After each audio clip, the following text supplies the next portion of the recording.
Okay, so let's do a little sum up chit chat of my videos on Laurie and Chad to date. So 19th of March, humanity bow down in awe at the might and power of Laurie Vallow. She was just like, feel my vengeance, feel my wrath. She thinks she's manifested the whole pandemic. Maybe because, how dare you lock up a deity? How dare you lock up a translated being who is here actually to save the special ones? Because she'd just been arrested. It was all not really going to plan, was it? Yes, I do think that she was thinking something like that at that time. I really think she was deep in psychosis then, if she isn't still. And I think that's something that was going through her head. Actually, there was another one, wasn't there? And then another one on the same day. Why did Laurie have control over Alex? One thing I said there was, look, he didn't just do it on a whim, which is to shoot Charles. He didn't just do it on a whim. It's not like saying pick up some milk on the way over. So it's a seriously strange and unusual relationship. So it wasn't on a whim, no. He was manipulated into this by Laurie telling him about abuse. I think Laurie had told Alex about abuse of Joseph as well. So she's got form, hasn't she? And we know that Alex attacked Joseph and did time for that. Something to say about that later as well. 5th of April. I did a video just comparing Chad and David Icke, visions, end times, prophets and prophets. So both David and the Chad met a woman who was instrumental in their spiritual beliefs, who changed the course of their lives. Yes, I stand by that still. David Icke met a woman called Deborah, a spiritualist, a sort of, psychic lady who told him that he was going to be very special and save the world. And the Chad met the right woman, didn't he? Eventually when he met Laurie and hit the jackpot. And she certainly changed the course of both of their lives. So, yeah. 21st of April, why Laurie Vallow saw Tylee as taken over by a zombie. I've said Tylee was the intelligent one of that family. The thing is, though, with people that aren't intelligent, never underestimate them, because ambition and intention mean a lot. So don't underestimate, because they're cunning, they are ballsy, and they can be really dangerous. I said Tylee had a higher emotional IQ. Tylee was trying to manage her mother. That was in the cop shop when Charles was trying to, rein everything in and save some lives. I think Tylee was questioning about her affair with the Chad, and that's why a zombie manifested in Laurie. I said that Laurie identified and related very strongly as the gatherer, in such a way it became her whole life. With Tylee and Laurie after Charles's death and moving to Rexburg, if Tylee didn't already know and disapprove, it would have been very difficult to hide from Tylee the fact that Laurie and the Chad were having an affair. And Tylee grew up with Laurie, jumping from man to man, and I think Tylee probably did have some sense of morals and values, and I thought that was a really good reason why Laurie saw Tylee as taken over by a zombie. I know that Tylee was already a zombie on the October 2018 list, and mark my words, mark my words, I'll answer that later. Sorry, it's a phone call coming in. Mark my words, they were having an affair the whole entire time. And, you know, I think the Chad probably said to Laurie, wouldn't life insurance be better rather than a divorce? Go and make as if you want to get back with Charles. Or they both agreed with that. But yes, yes, I do agree with myself. I think it was because the game, Tylee wasn't having a bar of that. 24th of April, Laurie, why she systematically tortured JJ. Well, Laurie could convince herself of Tylee being possessed by a zombie. In fact, because I'm pretty sure Tylee called her out on the Chad's affair.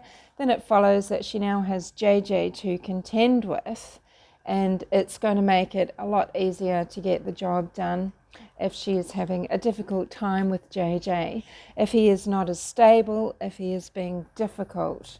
So like with Tylee, she could even tell herself, hey, I'm doing her a favour because she's a zombie, so I'm doing her a favour.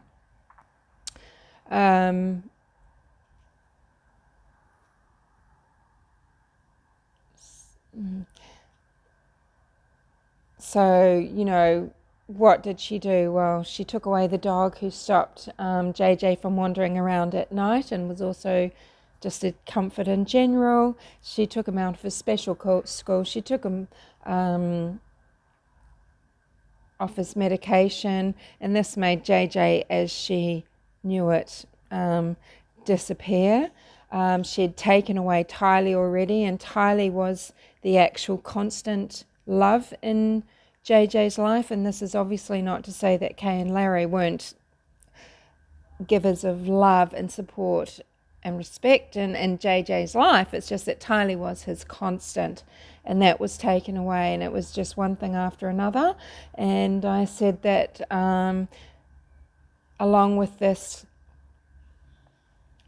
there was the love bombing and, the extreme affection, which is extremely cultish. She's psychologically tortured and love bombed. Sorry, I haven't said that right. I've written my notes really badly. But the love bombing and the psychological torture. Well, we all know, anyone who is interested in looking at how cults operate, that's their MO.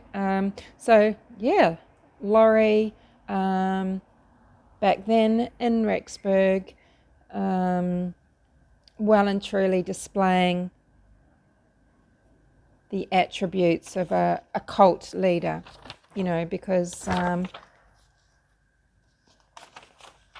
she's Chad's 2IC, or, partner. 6th of March, knowledge Chad used. Law enforcement should be debriefing Laurie hardcore. Use the process as per rescuing someone from a cult, because they need to get to the heart of the matter, finding out where JJ and Tylee are, and they will be able to nail Chad to the proverbial cross. And then I said, I can tell you this, in folie, deux, the person who is the imposeur is generally older, more educated, and that certainly fits the Chad. Charles went first. Chad tested Laurie's loyalty and indoctrination.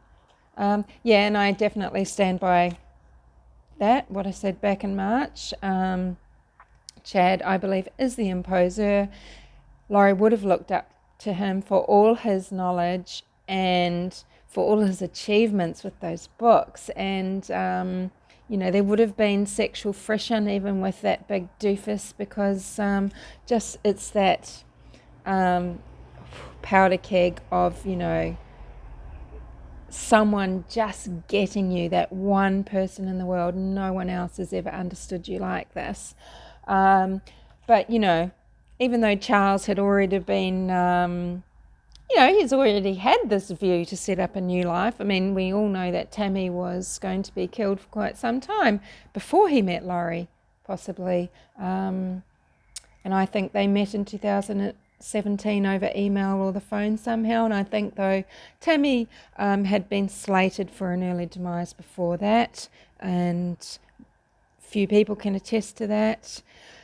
But, there was no way that Charles was just going to set himself free with Tammy while his prize, Laurie, was still possibly going to stay with a husband. So he tested her first. Charles had to go, and I stand by that.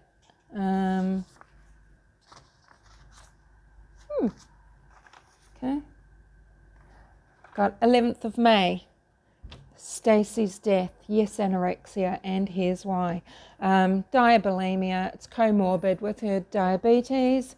Maybe Melanie's dad had just had enough of watching her mum kill herself.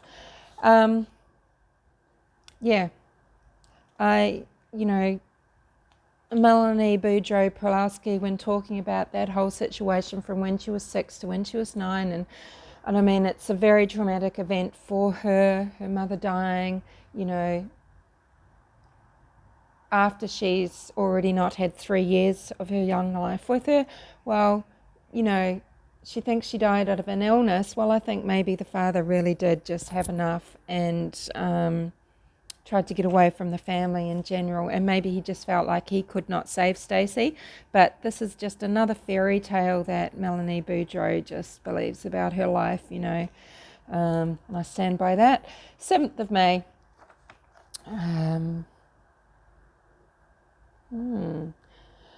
We should be seeing a broken and frightened Laurie. She should be shell-shocked, and we're not. I think Lauren... Sorry, there was just so much on this one that I've just scrolled all of this and it's not very clear now. We should be seeing a broken, frightened, shell-shocked Laurie, and we are not. I think law enforcement needs to psychologically break Laurie down and don't let Chad throw Laurie under the bus. Chad wants to ensure Laurie stays Chad strong. The longer they are separated, the more danger he is in. Hence why he's given the same lawyer. And I've said, just as with Manson, Chad doesn't even have to be the ultimate master manipulator, just antisocial, sociopathic and ambitious, because his follower Laurie already has the shady morals that many Manson followers possessed. They were ripe, as was Laurie. We know that Laurie was shady, was amoral, and ripe for the picking. I stand by that. I was also asking, are there other families in 2018 and prior that have had these shifts around because Chad's on a money charge and is building it up for his church? Yes, you might say that Chad and Laurie were building up funds just for their glorious life, but don't forget that they had to have an ongoing income, so, tithing. Chad and Laurie, had said then that I think they've been in touch since 2017. Joseph could have had natural death because of just some, weaknesses in his body with drugs and alcohol and things. But, it could be a little bit of, it could be a bit sus. It could have been a testing the waters in April there before the real naughty and nice list came out in October 2018. And, Chad just didn't make that up. He was getting to know Laurie. He knew things about her. He knew things about her life. That was downloaded over time to her so that it could maybe be delivered as something spontaneous and something that he's pulled from the veil. But it's just, all the bullshit that she's talked about since they knew each other. Because she pursued him, she wanted to meet him. He's easy to meet. His details were in the book, weren't they? All his books have his contact details. So Chad knew Laurie already had a henchman. Yes, he already knew that Alex would do Laurie's bidding. That was knowledge. That was something that Chad could use. I've put various factors can spark psychosis, and it's not uncommon for end-of-world deaths. So... this type of psychosis, this type of, belief in the end of the world, these, you know, all of these sort of, beliefs that we know of as Mormon. But, there's a lot of people that in this world that, have this indoctrination and have these beliefs, and tragedies come out of it. People get driven off cliffs and poisoned and all sorts of things. It's not just the Jim Jones of the world. It's tragedies that occur in families and couples and small groups and all sorts of things. So, yeah. 12th of May, the Chad and the Chadists and the cult of the gathered. Okay, so mark my words, a cult leader. I stand by that. I think Chad is a cult leader, even if it was just a little baby one. I think he is wanting to start his own church. Yes, I do think he was wanting to start his own little cultish church because tithing and, being able to move people around with their marriages, divorces, where people might get part of, funds might have to, houses might have to be sold and things liquidated and things, and then there's money for tithing or, deaths and insurance schemes. I don't think organically NP and Zulema just appeared. No, I think they came from Chad's gathered peoples. I stand by that. I think En and Zulema were part of the gathered, and even if this is just a little group and there's these few, I think, he didn't just pull them out of thin air or meet them special. I think he already knew them and knew to set them up with Alex and Melanie. 12th of May, En and Zulema, what a dilemma. Pawns in the Velo Daybell madness. And I said, this video is to call out bullshit on En and Zulema as natural partners of Melanie Boudreau and Alex Cox. It's bullshit. They are chatists, mark my words. And I said, if you can get 3 apartments in Rexburg, you can get 4, can't you? And then I said, Zulema, the way she was speaking, that was acting, and I meant that about the 911 call. And I stand by all of that. Haven't changed my mind. 13th of May, modern American Gothic, Chad versus Manson. And when I'm saying Gothic, American Gothic like this, I'm saying that horrendously portentous feel and vibe, okay? I think the Chad and the gathered, it's American Gothic, Americana Gothic, So I said, the more I know about Chad, the more I know he was a cult leader and that bad things are really afoot. Yeah. And then I said, Zulema, ripe for the picking. And En could have known Chad for years. Because En's been around and he could have come across him anywhere, and Chad in his creepy way is always talking in people's ears, and I stand by that. I also said I heard the 911 call and my blood went cold. And yes, it did. And then on the 13th of May, I posted a song. I'm so sorry about that. It was the banks of the Ohio because it was just dark moida. I just felt that just fitted this modern Americana Gothic theme of the Chadists and the cult of the gathered. 5th of June, Laurie Cox Daybell enabled by law enforcement. And the ukulele was speaking, wasn't it? So I said, when ukulele speaks, ukulele is pissed off. What genius moves are law enforcement making to break this psychotic bitch? What are they doing to separate her from the Chad? To separate her from their mission, goals and dreams. She has the comfort, the power source, and Chad has the comfort of knowing he has Lolo locked in. What the actual fuck? And then I've written they meet and they speak on the phone. With folie, deux, if they're locked into each other, you can't break someone down. You're not going to get, Laurie to talk while she's still in any sort of contact with Chad. And just as a note now, I don't believe that Laurie had anything to do with what happened at Chad Daybell's property. And the fact that people knew to go there recently. 13th of June, the Chad and Laurie storage facility. The reason why they had that. So I've written, I spoke, not only was it useful in their dastardly murderous plans, it was so that they could stage Tylee and JJ being alive.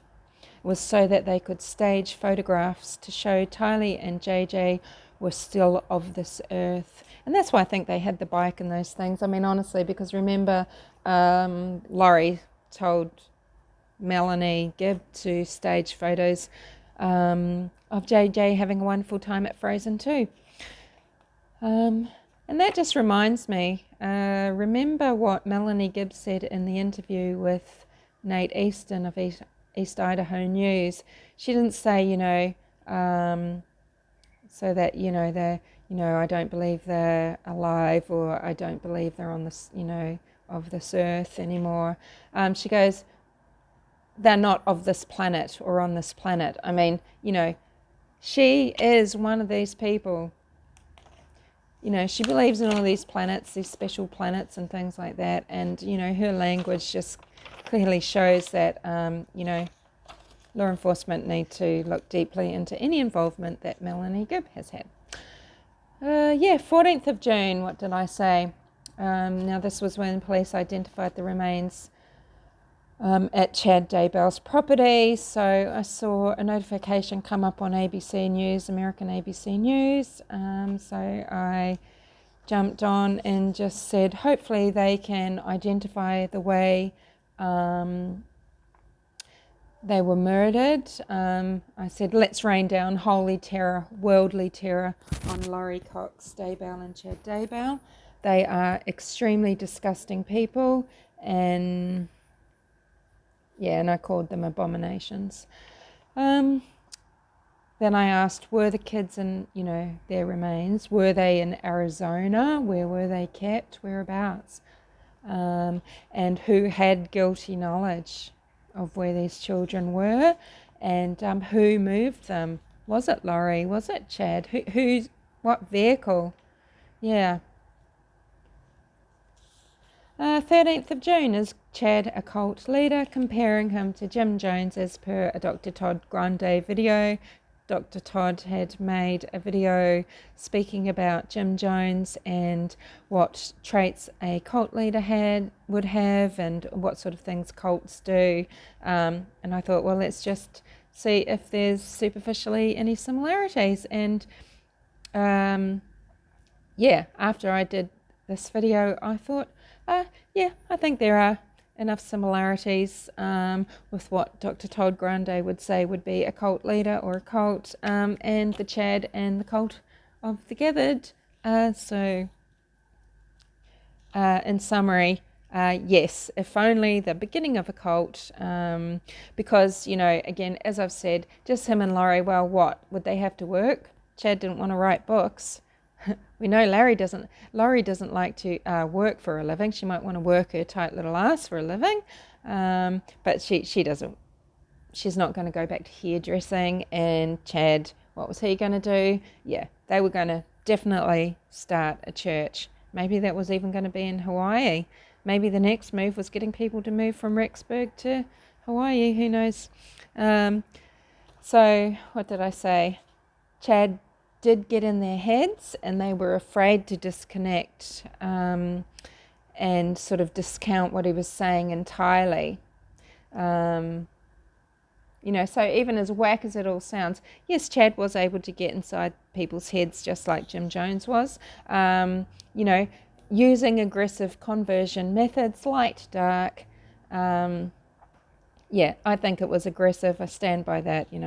They were very aggressive, actually, in getting their little group together, approaching people at church, the new members. Jim Jones worked the circuit of churches, didn't he? He would go where his, where the people, where his, what am I trying to say? Where, possible people were, which is the church, and then he would look for those little links, those little weak links. I said in another video that it's like with the Nigerian scammers. They really don't care if they email a million people and they only get one hit. They only need that one person. They're looking for that denominator. It's a very small percentage, but once they've got someone in, they can work it so hard and they get so hooked. And that's what the Chad does. That's what Jim Jones did. So half the work is done that I said. Mormons have magical thinking and that belief in quite a lot of supernatural things, and that half the work was done. I think that's how the Chad was able to get people really hooked into his really bizarre visions and beliefs and teachings.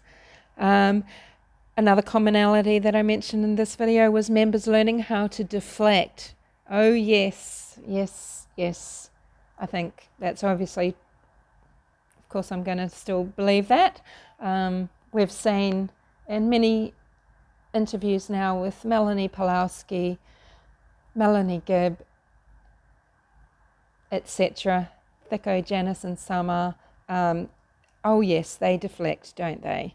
And Jim Jones taught people how to do that and what to say. And I think the Cox family already are that type of, people anyway. So deflection, yes. I've also written here that I said, look, the church did nothing. They were just told to ignore. And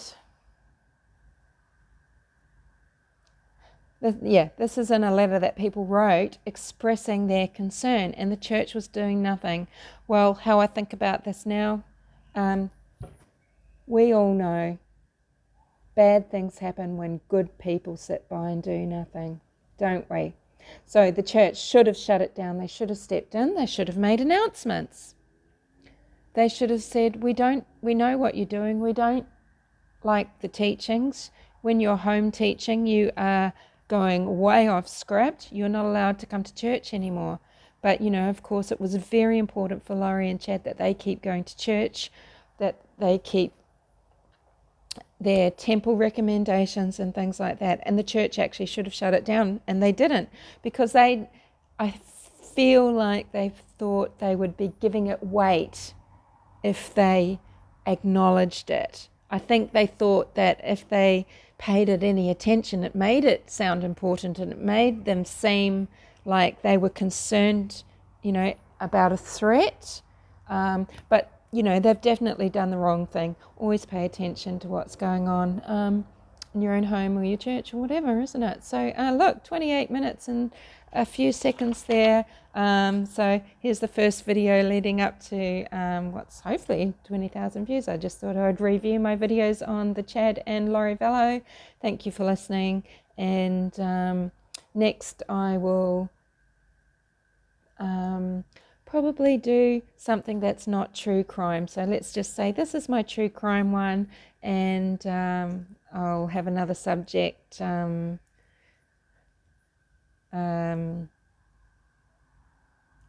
do a rundown on. Anywho, sorry. Speak to you later. Bye.